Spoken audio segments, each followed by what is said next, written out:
Tayo ay magpapaliser dahil matumal ang tindakan.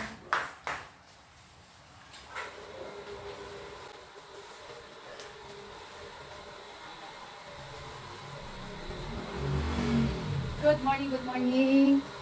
Tayo ay magpapaliser dahil ilang araw nang hindi napapaliser ang aming flooring. Yan. Makatikip naman ng paliser ang aming flooring dahil hindi na siya makintab.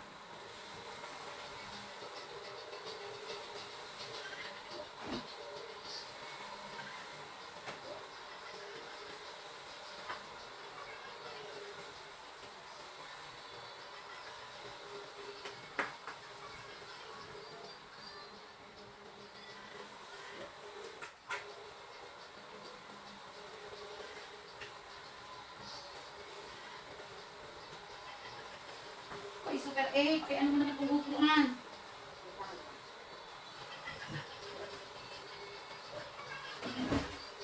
Huwag ka mag-sound. Nakaka-copyright tayo.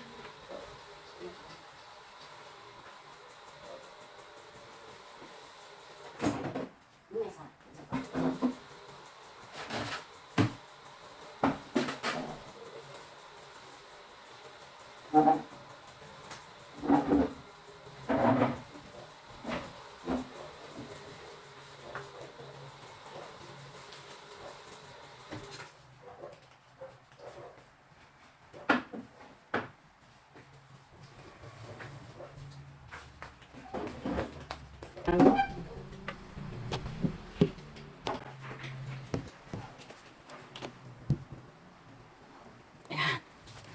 Linis-linis lang. Hindi tayo mag-channel. Ito natin. Kaya lang, dahil nabisa si Mami Pearl at nagkaroon na ng problema, nagkasakit, kaya hindi napaliser. Ayun, pwede na. Dati po wala ng paliser. Dahil tayo ay lola na, masakit na sa tuhod. Pagka naglalagpaso, kaya napilihan na po akong pwede ng paliser.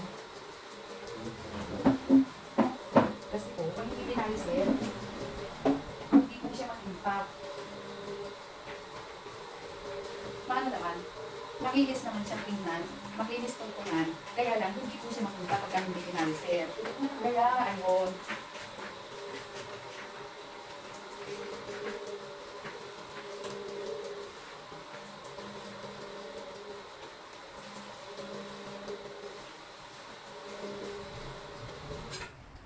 Hindi.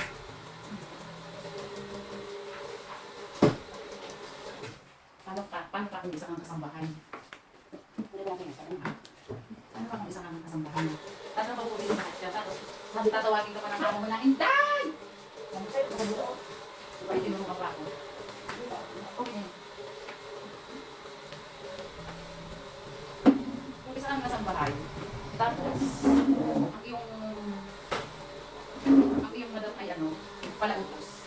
Puno na yung uhog mo sa kakalinis. Tapos sasabihin mo na lang, Day! Itinta mo ako ng kape. Siguro wag lang mo pa sa mga halay asa.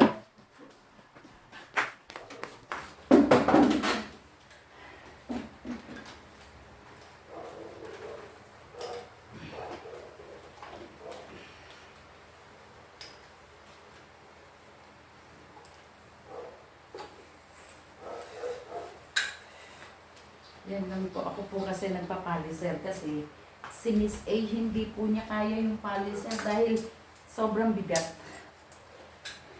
Wala namang pong paliser na hindi mabigat. Pag-aaralan daw niya. Ayan.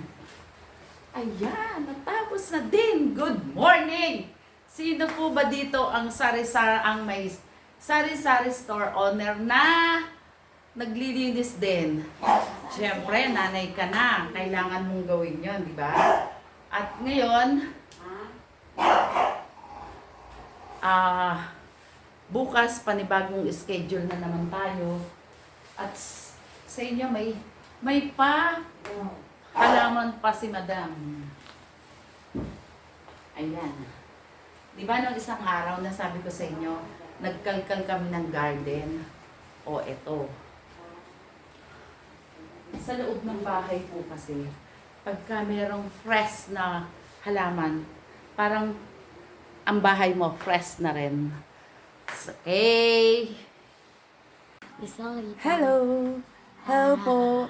Ito na naman po ang aming alagang mataba. Nag-iisip na naman po ano daw po ang kanyang kakainin. Ayan na lang po kami palagi.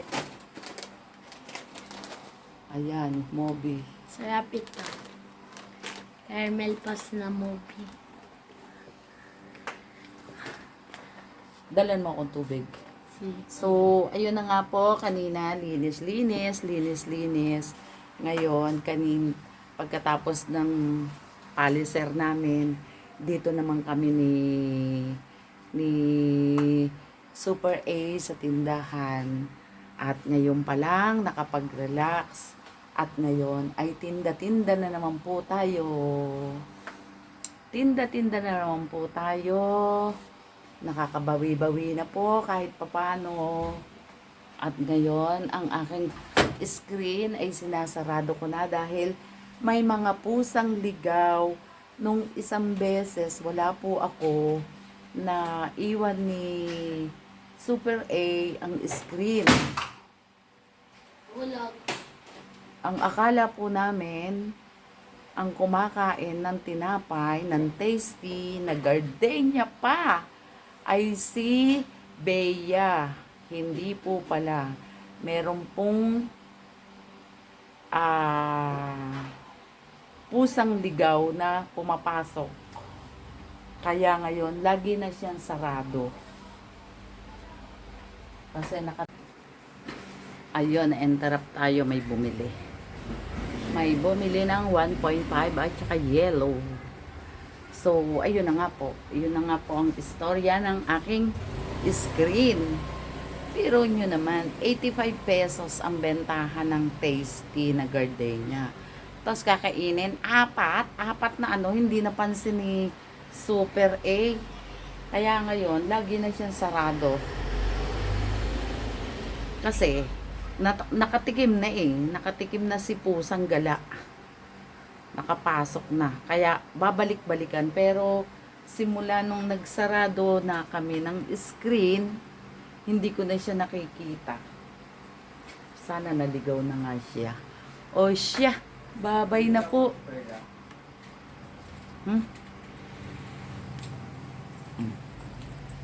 Ito po ang aking mamimili sa bigasan. Shout out sa iyo. Never pa, Jika. Oh, eto pa isang maganda. Hello. Shout out sa inyo. Anong Gcash mo? 500 gas. So, ayun, pinagpawisan tayo ng very light. Ang daming bumili. May Red Horse. May 1.5. May Tocino. May Gcash pa. Ay, oh siya. Hanggang dito na lang po ang aking simpleng video. Shout out po sa lahat. Shout out po sa inyong lahat, mga viewers, mga subscriber. Maraming salamat po sa inyo. Yung pong nagbi-views, baka naman po pwede na subscribe na rin po para mas maganda ang dating ng ating mga videos. Maraming salamat. I love you. Bye-bye.